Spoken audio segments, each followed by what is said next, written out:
السلام علیکم ورحمۃ اللہ۔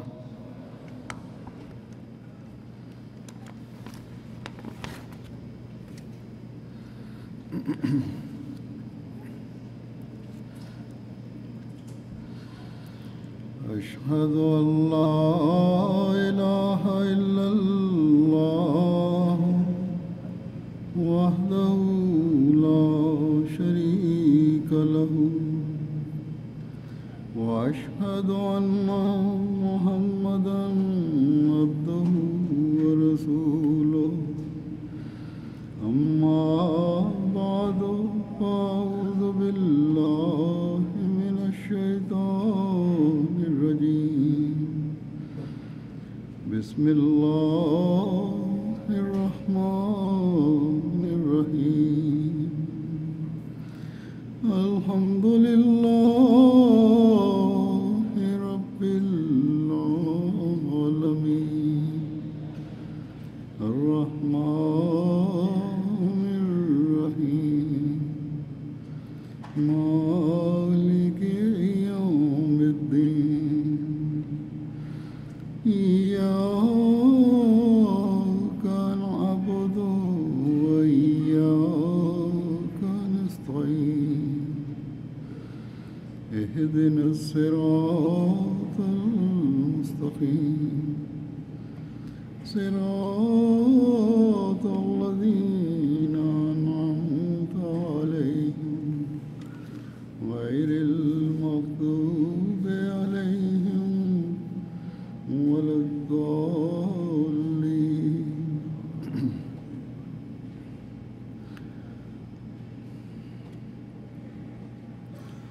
الحمدللہ کہ آج جماعت احمدیہ امریکہ کا جلسہ سالانہ شروع ہو رہا ہے اور مجھے دوسری مرتبہ اس میں شامل ہونے کا آج موقع مل رہا ہے۔ یہ جلسے جو ہر سال دنیا کے مختلف ممالک میں وہاں کی جماعتیں منعقد کرتی ہیں، اس جلسے کی تتبع میں ہیں جن کا آغاز حضرت مسیح موعود علیہ السلام نے فرمایا تھا، جس کا مقصد افراد جماعت کو ان حقیقی برکات کا وارث بنانا تھا جو افراد جماعت کی دنیا و عاقبت سنوارنے کا باعث بنے، اور جن کو وہ اپنی زندگیوں کا مستقل حصہ بنا کر ان برکات کے وارث بنتے چلے جائیں، اور یہ برکات حقیقی تقوی اختیار کرنے سے حاصل ہوتی ہیں۔ حضرت مسیح موعود علیہ السلام نے جلسے میں شامل ہونے والے ہر احمدی سے اس معیار کے حاصل کرنے کی توقع کی ہے، اور ان معیاروں کو حاصل کرنے کی طرف توجہ نہ دینے والوں سے سخت بیداری کا اظہار فرمایا ہے۔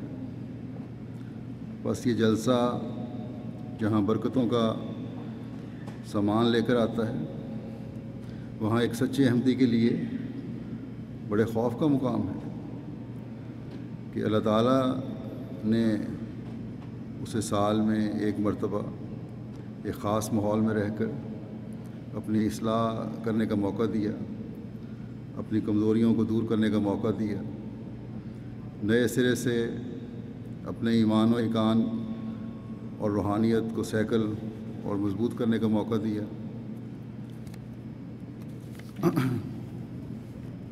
لیکن ان کے حصول کا اس کا حق ادا کرتے ہوئے کوشش نہیں کی گئی۔ اگر کوشش کی بھی تو آئندہ اس کو اس مقام تک قائم نہ رکھ سکے جس پر رکھنا چاہیے تھا۔ اگر جلسے کی برکات اور فیض کا صحیح ادراک ایک احمدی کو ہو جائے اور اس کے حصول کی کوشش بھی کرے، اور پھر ہر سال جلسے میں شامل ہونے کی وجہ سے ان برکات اور پاک تبدیلیوں کو جمع کرتا چلا جائے، تو ہر سال تقویٰ میں ترقی کی نئی منزلیں ہم ہر احمدی میں دیکھیں گے۔ اور ترقی کی یہ منزلیں ہیں جو ہمیں اس مقام تک پہنچائیں گی جہاں حضرت مسیح موعود علیہ السلام ہمیں دیکھنا چاہتے ہیں۔ بس ہمیں حضرت مسیح موعود علیہ السلام کی اس دلی خواہش کی طرف توجہ دینے کی ضرورت ہے جو جلسہ میں شامل ہونے والوں کی حالت کے بارے میں آپ کے دل میں تھی۔ اس مقصد کے حصول کی کوشش کرنے کی ضرورت ہے جو جلسہ سالانہ کے منعقد کرنے کا آپ کے دل میں تھا، اور جس کا اظہار آپ نے ان الفاظ میں بھی کیا ہے کہ اس دنیا سے زیادہ آخرت کی طرف توجہ ہو، اور توجہ کو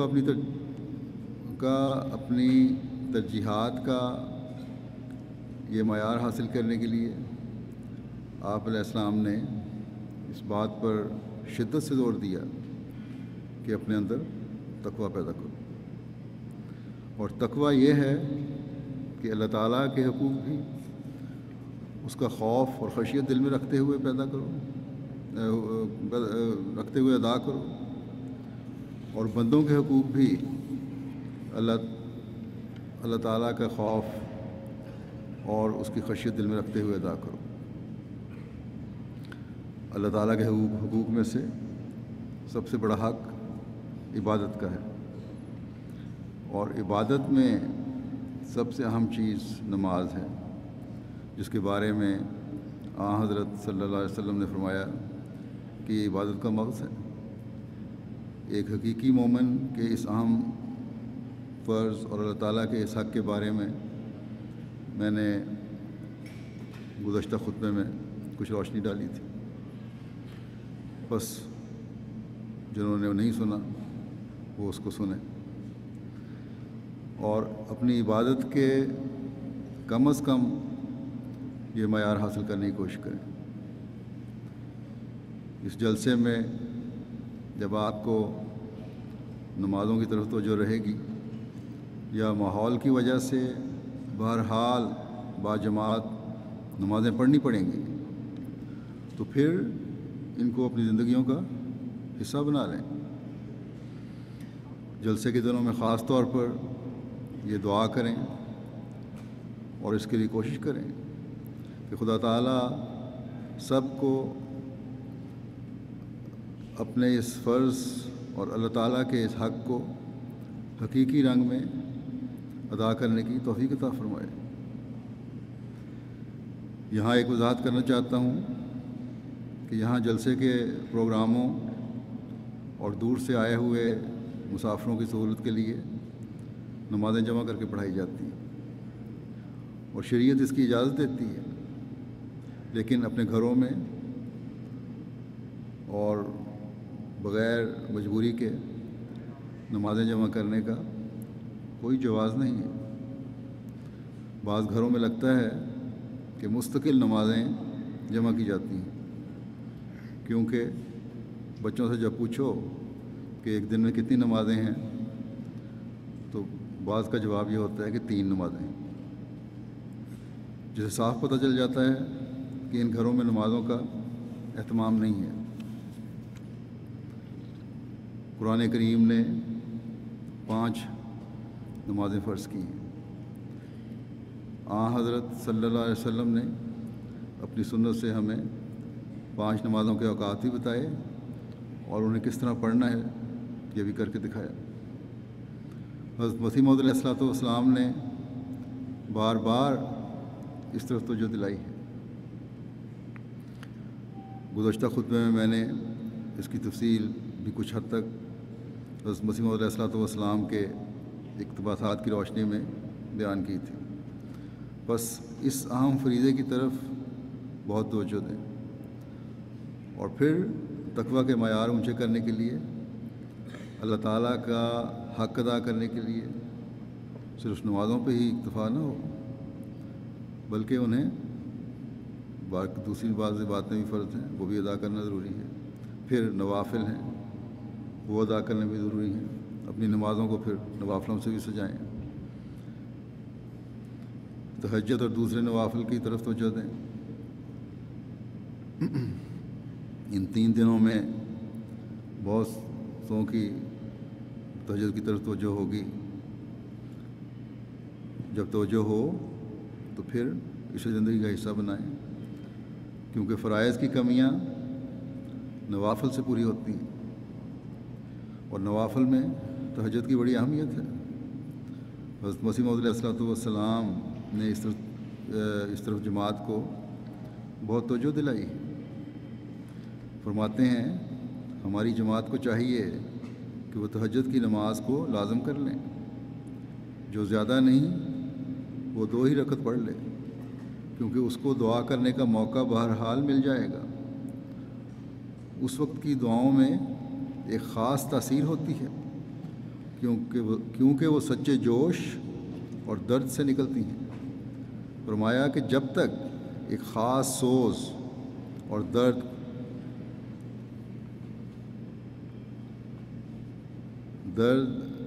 دل میں نہ ہو، اس وقت تک ایک شخص خواب راحت سے بیدار نہیں ہو سکتا۔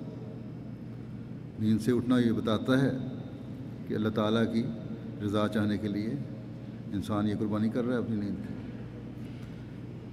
بس اس وقت کا اٹھنا، فرمایا بس اس وقت کا اٹھنا ہی ایک درد دل میں پیدا کر دیتا ہے، جس سے دعا میں رکت اور اضطراب کی کیفیت پیدا ہوتی ہے، اور یہی اضطراب اور اضطرار قبولیت دعا کا موجب ہو جاتے ہیں۔ بس یہ اہمیت ہے تہجد کی کہ اس کے لیے اٹھنا ہی انسان میں ایک انقلابی تبدیلی پیدا کر دیتا ہے۔ آج کل کی دنیا میں مختلف ترجیحات ہو چکی ہیں، جس کی وجہ سے اکثر لوگ رات دیر سے سوتے ہیں۔ تہجد کا مجاہدہ یقیناً ان حالات میں تقویٰ میں ترقی اور پاک تبدیلی پیدا کرنے کا ایک بہت بڑا ذریعہ ہے۔ بس یہ عبادت کے حق کی ادائیگی انسان کو جہاں اللہ تعالیٰ کا قرب دلاتی ہے، وہاں انسان کے اپنے فائدے کا بھی بڑا زبردست ہتھیار ہے۔ اللہ تعالیٰ کے حق کے بعد ایک بہت بڑا حق حقیقی مومن پر اس کے بھائیوں کا حق ہے۔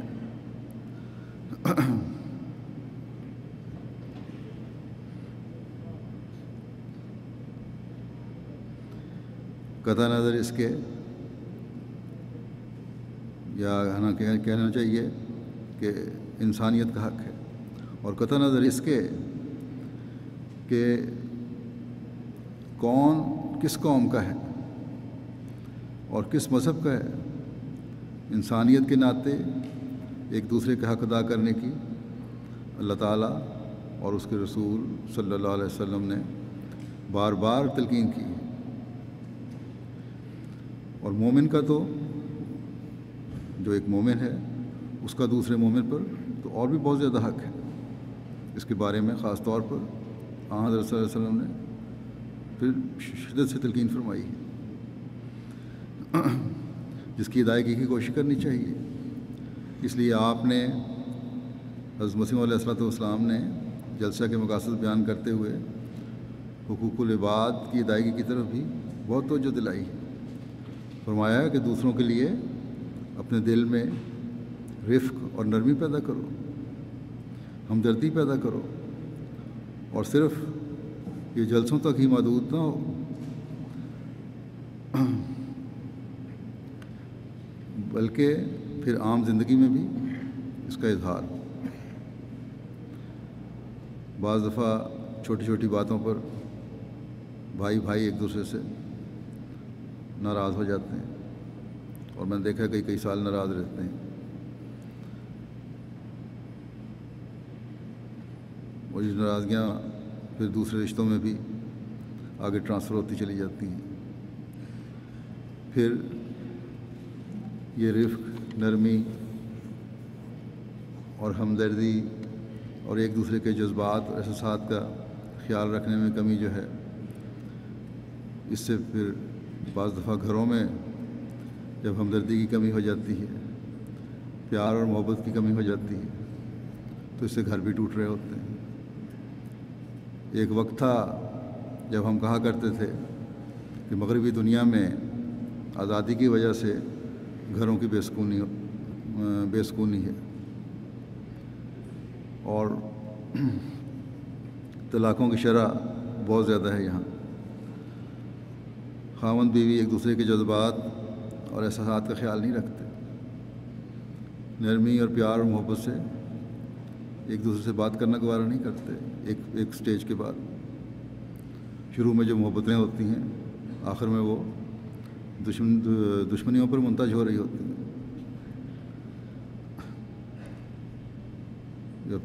وجہ یہی ہے کہ اس ماحول کی وجہ سے ایک دوسرے پر اعتماد نہیں رہتا، اعتماد میں کمی ہوتی چلی جاتی ہے، اور پھر اس کا آخری نتیجہ گھر ٹوٹنے کی صورت میں نکلتا ہے۔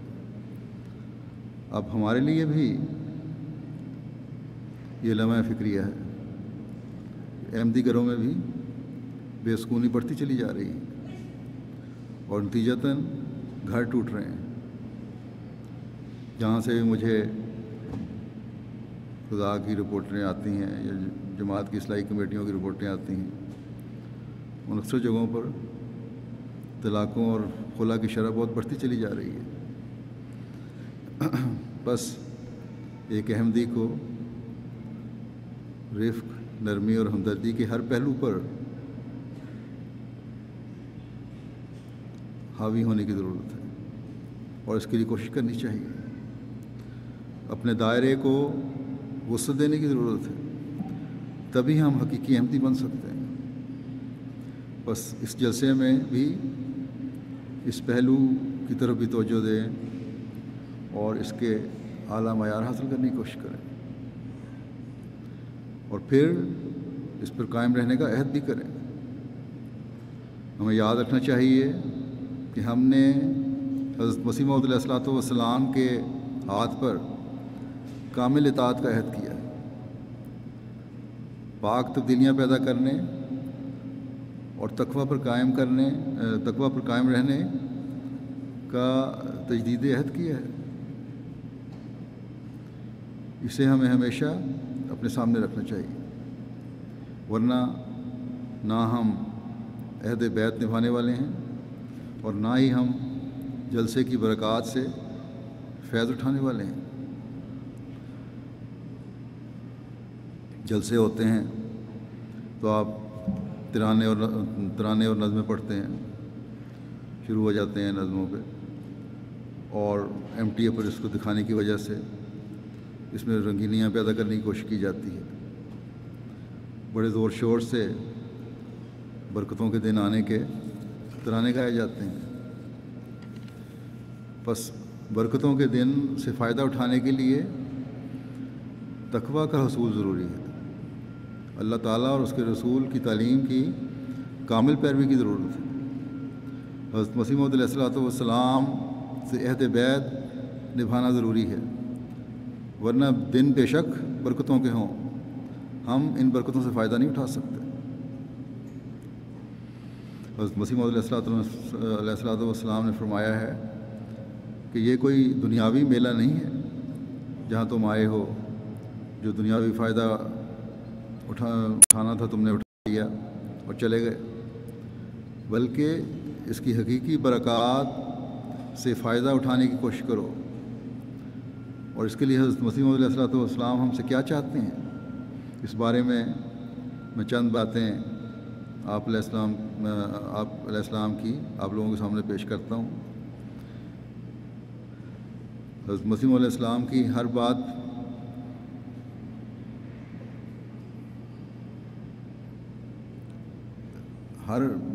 بلکہ ہر بات کہنا چاہیے وہ ہے جس پر عمل کرنے والے باخدا انسان بن سکتے ہیں، اور یہی آپ کی بعثت کا مقصد تھا کہ اپنے آقا و مطاع حضرت محمد مصطفیٰ صلی اللہ علیہ وسلم کے نقش قدم پر چلتے ہوئے انسانوں کو باخدا انسان بنائیں۔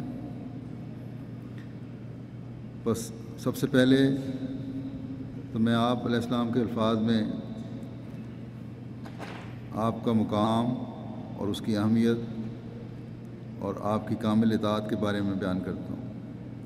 آپ فرماتے ہیں، تم نے میرے ہاتھ پر جو بیعت کی ہے اور مجھے مسیح موعود حکم عدل مانا ہے، تو اس ماننے کے بعد میرے کسی فیصلے پر یا فعل پر دل میں کوئی کدورت یا رنج آتا ہے تو اپنے ایمان کی فکر کرو۔ وہ ایمان جو خدشات اور توہمات سے بھرا ہوا ہے کوئی نتیجہ پیدا کرنے والا نہیں ہوگا، لیکن اگر تم نے سچے دل سے تسلیم کر لیا ہے کہ مسیح موعود واقعی حکم ہے تو پھر اس کے حکم اور فعل کے سامنے ہتھیار ڈال دو اور اس کے فیصلوں کو عزت کی نگاہ سے دیکھو، تا تم رسول اللہ صلی اللہ علیہ وسلم کی پاک باتوں کی عزت اور عظمت کرنے والے ٹھہرو۔ رسول اللہ صلی اللہ علیہ وسلم کی شہادت کافی ہے کہ تمہارا امام ہوگا، وہ حکم عدل ہوگا۔ بس آپ علیہ السلام کے فیصلوں کو عزت کی نگاہ سے دیکھنے والے ہم تبھی ٹھہر سکتے ہیں جب آپ کی ہر بات کی ہم کامل پیروی کرنے کی کوشش کریں۔ آپ نے واضح فرما دیا کہ آپ کی باتوں اور فیصلوں کو عزت کی نگاہ سے دیکھنے والے اور ان پر عمل کرنے والے صرف آپ کی باتوں کی عزت کرنے والے نہیں ہیں، بلکہ حضرت صلی اللہ علیہ وسلم کی باتوں کو عزت و عظمت سے دیکھنے والے ہیں۔ بس یہ ہماری خوش قسمتی ہے کہ ہم نے اس امام کو مان لیا جس نے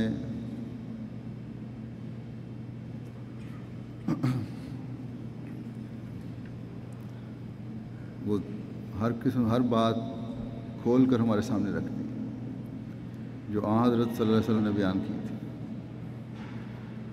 تاکہ کوئی یہ نہ کہہ سکے کہ ہمیں سمجھنے میں غلطی لگی ہے۔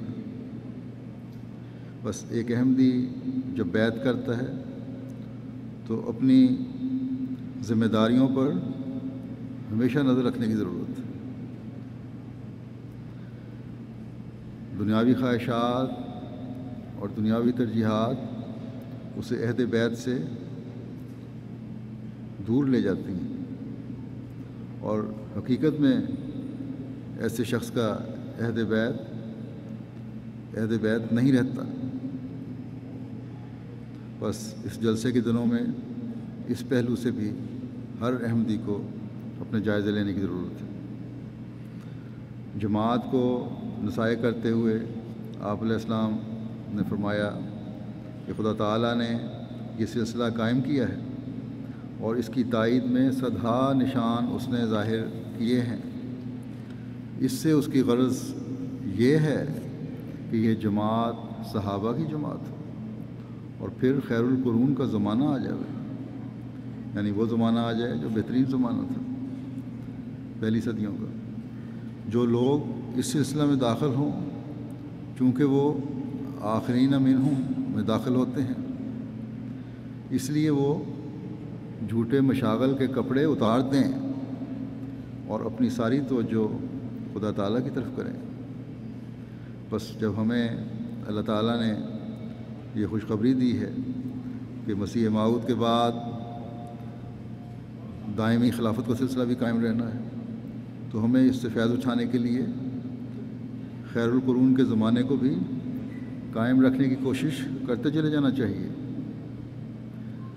ایک نسل کے بعد دوسری نسل میں وہ روح پھونکنی ہوگی اور پھونکتے رہنا چاہیے کہ ہم نے اپنے ہر قول و فعل کو خدا تعالیٰ کی رضا کے مطابق ڈھالنا۔ اگر یہ نہیں ہوگا پھر ہم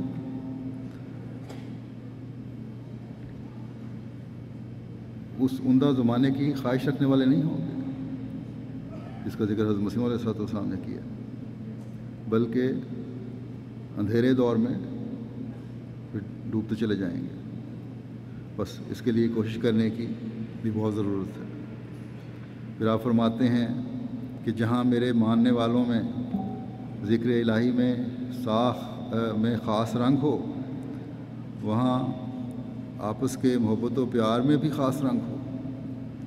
صرف ذکر الہی کا خاص رنگ نہیں ہے، بلکہ آپس کے رشتوں میں، آپس کے تعلقات میں، جماعت کے اندر ایک محبت و پیار کا بھی خاص رنگ ہونا چاہیے۔ یہ آپ نے اپنے ماننے والوں سے توقع کی، اور جب یہ رنگ پیدا ہوگا تو پھر ہی ہم وہ جماعت بن سکتے ہیں جو آخرین کی جماعت ہے۔ پھر اس آپس کی محبت کو مزید وسعت دیتے ہوئے آپ نے حقوق العباد کی ادائیگی کی طرف توجہ دلائی، جس طرح آپ نے توجہ دلائی ہے۔ اگر ہم میں سے ہر ایک اس طرح حقوق کی ادائیگی شروع کر دے تو ایک انقلاب ہم چند سالوں میں پیدا کر سکتے ہیں۔ آپ نے فرمایا کہ بنی نوع انسان کے ساتھ ہمدردی میں میرا مذہب یہ ہے کہ جب تک دشمن کے لیے دعا نہ کی جاوے پورے طور پر سینہ صاف نہیں ہوتا۔ بس دیکھیں ہم میں سے کتنے ہیں جو اس سوچ کے ساتھ اپنی دعاؤں کو وسعت دیتے ہیں۔ جماعت میں جو بعض مسائل پیدا ہوتے ہیں، اگر یہ سوچ ہو تو کبھی مسائل پیدا ہو ہی نہیں سکتے۔ جب ایک مومن اپنے مخالف اور دشمن اور غیر مومن کے لیے دعائیں کر رہا ہوگا تو اپنوں کے لیے تو ان دعاؤں میں ایک مزید اضافہ ہوگا اور ایک شدت پیدا ہو رہی ہوگی۔ اور جب ایسی دعائیں ہوتی ہیں تو خدا تعالیٰ کے پیار کی نظر بھی ایسے پیار کرنے والوں اور دوسروں کے جذبات کا اور احساسات کا خیال رکھنے والوں پر پڑتی ہے، اور جس پر خدا تعالیٰ کے پیار کی نظر پڑ جائے اس کی دین و دنیا دونوں سمجھ جاتے ہیں۔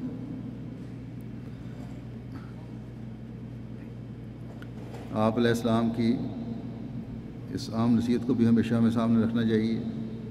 آپ نے فرمایا تم پر خدا تعالیٰ کا بڑا احسان ہے کہ اس نے تمہیں یہ قوت عطا کی اور شناخت کی آنکھ دی، یعنی حضرت مسیح علیہ السلام کو ماننا،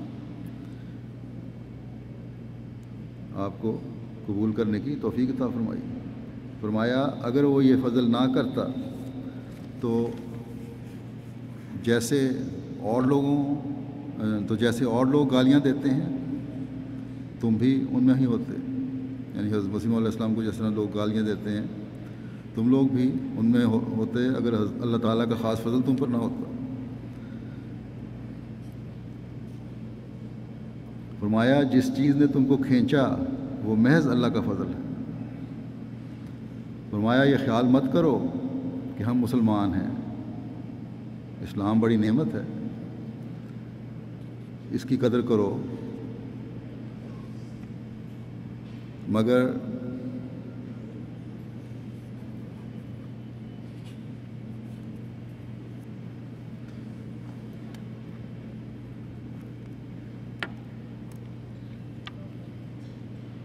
اس کی قدر کرو اور شکر کرو۔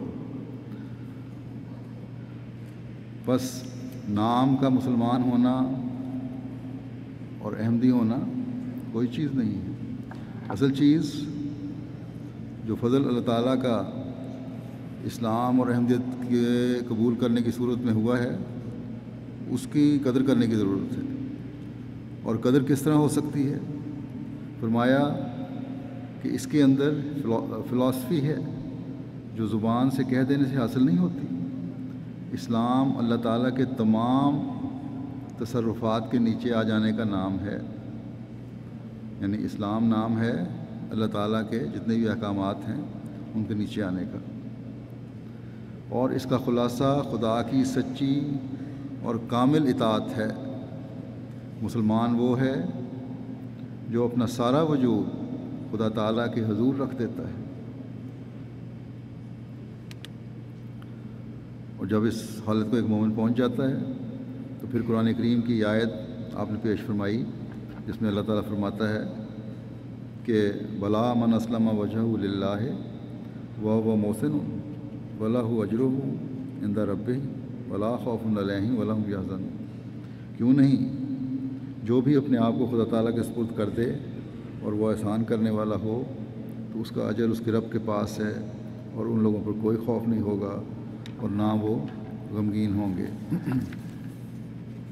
بس اللہ تعالیٰ یہ وعدہ فرماتا ہے کہ جو بھی اپنی تمام تر توجہ اللہ تعالیٰ پر رکھے، اللہ تعالیٰ کی رضا ہر دوسری چیز پر مقدم کر لے، ان کے خوف اور غم کی حالت کو اللہ تعالیٰ دور فرما دیتا ہے۔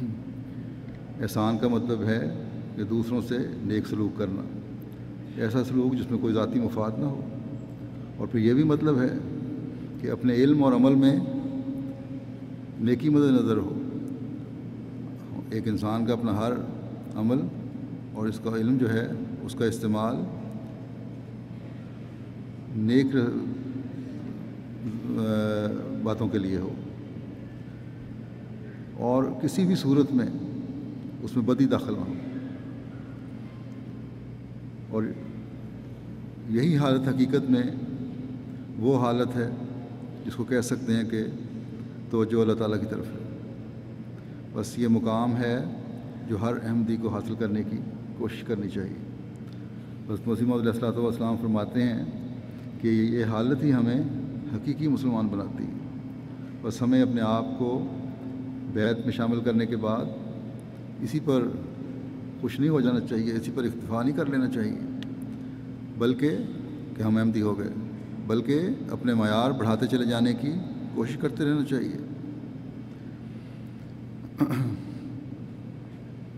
بیعت کرنے والوں کی خوش قسمتی کے بارے میں آپ فرماتے ہیں کہ میں سچ کہتا ہوں کہ یہ ایک تقریب ہے جو اللہ تعالیٰ نے سعادت مندوں کے لیے پیدا کر دی ہے، یعنی وہ لوگ جو احمدیت میں داخل ہو گئے۔ مبارک وہی ہے جو اس سے فائدہ اٹھاتے ہیں۔ تم لوگ جنہوں نے میرے ساتھ تعلق پیدا کیا ہے، اس بات پر ہرگز مغرور نہ ہو جاؤ کہ جو کچھ تم نے پانا تھا پا لیا۔ یہ سچ ہے کہ تم نے ان منکروں کی نسبت قریب تر باسعادت ہو، یعنی تمہاری سعادت کے قریب تر ہو ان انکار کرنے والوں کی نسبت، جنہوں نے اپنے شدید انکار اور توہین سے خدا کو ناراض کیا۔ اور یہ بھی سچ ہے کہ تم نے حسن ظن سے کام لے کر خدا تعالیٰ کے غضب سے اپنے آپ کو بچانے کی فکر کی، لیکن سچی بات یہی ہے کہ تم اس چشمے کے قریب آ پہنچے ہو جو اس وقت خدا تعالیٰ نے ابدی زندگی کے لیے پیدا کیا ہے۔ ہاں، پانی پینا باقی ہے، بس خدا تعالیٰ کے فضل و کرم سے توفیق چاہو کہ وہ تمہیں سیراب کرے، کیونکہ خدا تعالیٰ کے بدوں کچھ بھی نہیں ہو سکتا۔ اور خدا تعالیٰ نہیں چاہے گا کچھ نہیں ہو سکتا۔ تم پانی نہیں پی سکتے، تم احمدیت میں داخل ہو کے اس سے فائدہ نہیں اٹھا سکتے۔ فرمایا یہ میں یقیناً جانتا ہوں کہ جو اس چشمے سے پیے گا وہ ہلاک نہیں ہوگا، کیونکہ یہ پانی زندگی بخشتا ہے اور ہلاکت سے بچاتا ہے اور شیطان کے حملوں سے محفوظ کرتا ہے۔ اس چشمے سے سیراب ہونے کا کیا طریق ہے؟ یہی کہ خدا تعالیٰ نے جو دو حق تم پر قائم کیے ہیں ان کو بحال کرو اور پورے طور پر ادا کرو۔ ان میں سے ایک خدا کا حق ہے اور دوسرا مخلوق کا۔ بس یہ وہ حالت ہے اور وہ مقام ہے جس کو ہم میں سے ہر ایک کو اپنے اندر پیدا کرنے اور اپنانے کی ضرورت ہے۔ حضرت مسیح موعود علیہ الصلوۃ والسلام یہ کا یہ بھی ہم پر بہت بڑا احسان ہے کہ ان حقوق کے معیاروں کے حصول کے لیے جلسے کی صورت میں ایک تقریب پیدا کر دی، جہاں ہم نیک باتیں سن کر اور ایک دوسرے کے نیک اثرات کو جذب کر کے ان معیاروں کو حاصل کرنے کی طرف توجہ کرتے ہیں جو آپ ہمیں دیکھنا چاہتے ہیں۔ پھر ایک بہت ہی اہم بات کی طرف آپ نے توجہ دلائی ہے، اور ہر احمدی کو اس طرف بہت زیادہ توجہ کی ضرورت ہے، اور وہ ہے اپنی علمی حالت کو بہتر کرنا۔ آج کل کے معاشرے میں دنیاوی علم کی طرف بہت توجہ ہے اور دین سیکھنے کی طرف کم۔ آپ فرماتے ہیں کہ سچی تبدیلی تقوی اور طہارت پیدا کرنے کے لیے اور طہارت پیدا کرنے کے لیے اپنے دینی علم کو بھی بڑھانے کی ضرورت ہے، اور یہ دینی علم آج ہمیں صرف اور صرف حضرت مسیح موعود علیہ السلام سے ہی مل سکتا ہے۔ آپ نے اپنی کتابوں کا بے شمار خزانہ ہمارے لیے چھوڑا ہے، جو علم و عرفان کے موتیوں سے بھری پڑی ہیں، بس انہیں پڑھنے کی طرف بھی بہت توجہ دینے کی ضرورت ہے۔ جو کتب انگلش میں ترجمہ ہو چکی ہیں انہیں اردو نہ جاننے والے انگلش میں پڑھنے کی کوشش کریں۔ کچھ اقتباسات ہیں ان کی طرف توجہ دیں، وہ شائع ہو چکے ہیں 4-5 والیومز کی صورت میں۔ جو اردو پڑھنا جانتے ہیں وہ اردو میں پڑھیں، کہ یہ ہمارے باتیں جو ہیں یہ ہمارے علم و عرفان کو بڑھانے کا بہت بڑا ذریعہ ہے، کیونکہ جو کچھ آپ نے بیان فرمایا ہے قرآن کریم کی تفسیر ہے۔ اس زمانے میں سب سے زیادہ قرآن کریم کا ادراک خدا تعالیٰ نے آپ علیہ السلام کو عطا فرمایا۔ قرآن کریم کے بکثرت پڑھنے کے بارے میں آپ فرماتے ہیں کہ خدا تعالیٰ نے اپنے فضل سے ہم پر کھول دیا ہے کہ قرآن شریف ایک زندہ اور روشن کتاب ہے۔ فرمایا میں بار بار اس امر کی طرف ان لوگوں کو جو میرے ساتھ تعلق رکھتے ہیں نصیحت کرتا ہوں کہ خدا تعالیٰ نے اس سلسلے کو کشف حقائق کے لیے قائم کیا ہے، کیونکہ بدوں اس کے عملی زندگی میں کوئی روشنی اور نور پیدا نہیں ہوتا۔ حقائق اسی وقت کھلتے ہیں جب قرآن کریم کا علم ہو، اس کے بغیر زندگی میں کوئی روشنی اور نور پیدا نہیں ہو سکتا، دینی علم حاصل نہیں ہو سکتا۔ فرمایا میں چاہتا ہوں کہ عملی سچائی کے ذریعے اسلام کی خوبی دنیا پر ظاہر ہو، جیسا کہ خدا نے مجھے اس کام کے لیے معمور کیا ہے۔ اسی لیے قرآن شریف کو کثرت سے پڑھو، بلکہ نرا قصہ سمجھ کر نہیں، بلکہ ایک فلسفہ سمجھ کر۔ بس جب حضرت مسیح موعود علیہ السلام نے اپنی ماموریت کے اس اہم کام کے ساتھ اپنے ماننے والوں کو بھی اس طرح توجہ دلائی ہے، تو اس کے لیے ہمارا بھی کام ہے کہ ہم بھی قرآن کریم کو سمجھیں، پڑھیں اور اس کے حسن و خوبی کو ان لوگوں پر ظاہر کریں، ان تک پہنچائیں۔ اس وقت سب سے بڑا تبلیغ کا ہتھیار ہمارے پاس قرآن کریم ہے، اور نہ نوجوانوں کو اور نہ کسی اور کو کسی بھی قسم کے احساس کمتری میں کمپلیکس میں مبتلا ہونے کی ضرورت ہے کہ شاید مسلمانوں کے خلاف یا قرآن کریم کے خلاف باتیں ہوتی ہیں تو ہم یہ کس طرح استعمال کریں ہتھیار۔ یہی ہتھیار ہے جو تمام دینوں پر غالب آنے کا ہتھیار ہے، بس اس کو ہمیں سیکھنا چاہیے اور آگے پہنچانا چاہیے۔ اس کے پڑھنے اور سمجھنے اور اس کے ذریعے سے معترضین کے منہ بند کروانا آج ہماری ذمہ داری ہے۔ یہاں آئے دن جو قرآن کریم اور حضرت صلی اللہ علیہ وسلم کے متعلق غلیظ اعتراضات کیے جاتے ہیں، انہیں دور کرنا آج ہماری ذمہ داری ہے۔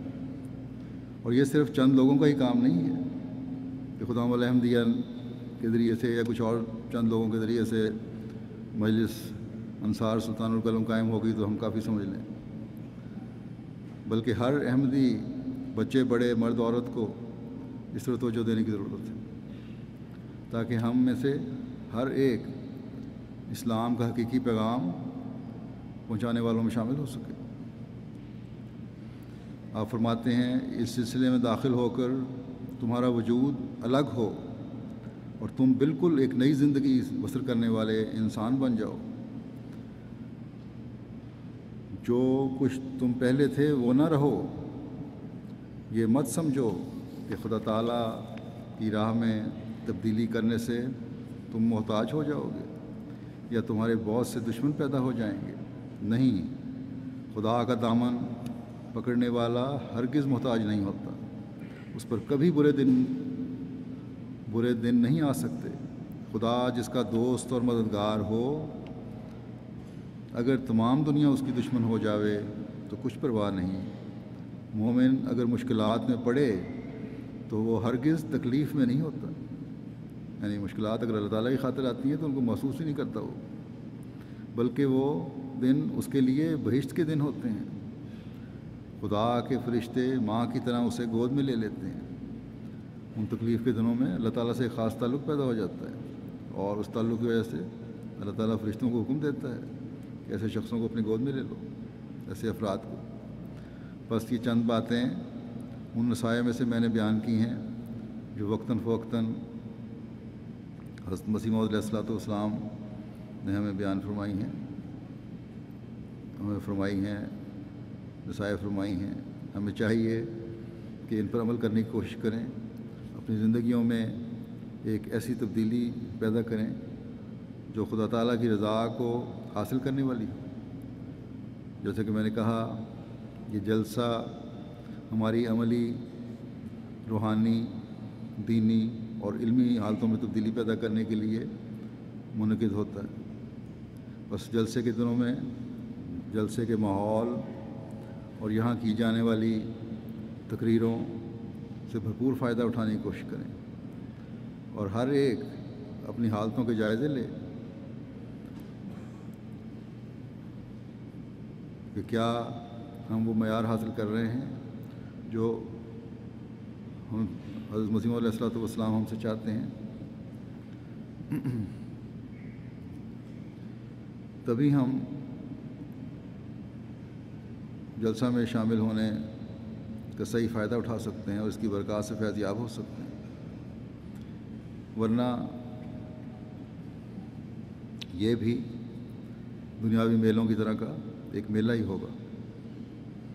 اللہ تعالی ہم سب کو اس مقصد کے حصول کی توفیق عطا فرمائے۔ ایک بات انسانی لحاظ سے بھی میں کہنا چاہتا ہوں کہ ہر شامل ہونے والے کو اپنے ماحول میں بھی، ارد گرد ماحول میں بھی نظر رکھنی چاہیے۔ یہ جلسہ کے ماحول کی حفاظت کے لیے بھی ضروری ہے اور آپ کی حفاظت کے لیے بھی ضروری ہے۔ کارکنان کے لیے خاص طور پر یہ ہدایت یاد رکھیں کہ ڈیوٹیوں کے دوران بعض توجہ نہیں دیتے نمازوں کی طرف، نمازوں کی ادائیگی کی طرف باقاعدہ انتظام ہونا چاہیے اور جو ان کے نگران ہیں وہ اس طرف توجہ دیں۔ اور اسی طرح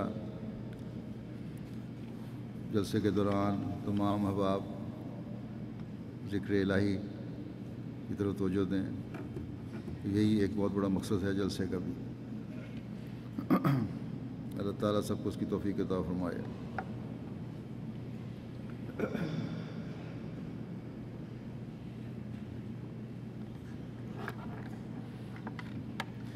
الحمد للہ نحمدہ ونستعینہ ونستغفرہ ونؤمن بہ ونتوکل علیہ ونعوذ باللہ من شرور انفسنا ومن سیئات اعمالنا من يهده الله فلا مضل له ومن يضلله فلا هادي له ونشهد أن لا إله إلا الله ونشهد أن محمدا عبده ورسوله. عباد الله رحمكم الله، إن الله يأمر بالعدل والإحسان وإيتاء ذي القربى وينهى عن الفحشاء والمنكر والبغي يعظكم لعلكم تذكرون.